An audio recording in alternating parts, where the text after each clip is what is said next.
ನಮಸ್ಕಾರಗಳು. ಪದಪಯಣ. ಇಂದಿನ ಪದ ಘಂಟೆ. ಗಂಟೆ ಒಂದು ಮಹಾಪ್ರಾಣ ಅಕ್ಷರ ಇರುವ ಪದ, ಇನ್ನೊಂದು ಅಲ್ಪ ಪ್ರಾಣ ಅಕ್ಷರ ಇರುವ ಪದ.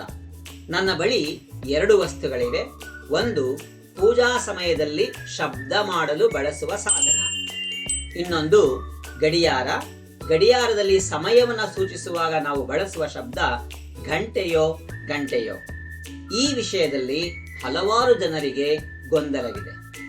ಅದನ್ನು ಇಂದು ನಾವು ಸ್ಪಷ್ಟ ಮಾಡಿಕೊಳ್ಳೋಣ. ಘಂಟೆ ತತ್ಸಮ, ಗಂಟೆ ತದ್ಭವ. ಘಂಟೆ ಎಂಬುದು ನಾನಾರ್ಥ ಶಬ್ದ. ಈ ಪದಕ್ಕೆ ಎರಡು ಅರ್ಥಗಳಿವೆ. ಒಂದು, ಪೂಜಾ ಸಮಯದಲ್ಲಿ ಶಬ್ದ ಮಾಡಲು ಬಳಸುವ ಲೋಹದ ಸಾಧನ. ಇನ್ನೊಂದು, ಸಮಯವನ್ನ ಹೇಳಲು ಬಳಸುವ ಶಬ್ದ. ಹಾಗಾಗಿ ಇದು ಘಂಟೆಯೂ ಹೌದು, ಗಂಟೆಯೂ ಹೌದು. ಹಾಗೆ ಸಮಯವನ್ನ ಹೇಳುವಾಗ 9 ಗಂಟೆ ಎಂದರೂ ಸರಿ, 9 ಗಂಟೆ ಎಂದರೂ ಸರಿ. ಸುಲಭವಾಗಿ ಹೇಳುವುದಾದರೆ ಎರಡನ್ನೂ ಎರಡಕ್ಕೂ ಬಳಸಬಹುದು. ಧನ್ಯವಾದಗಳು.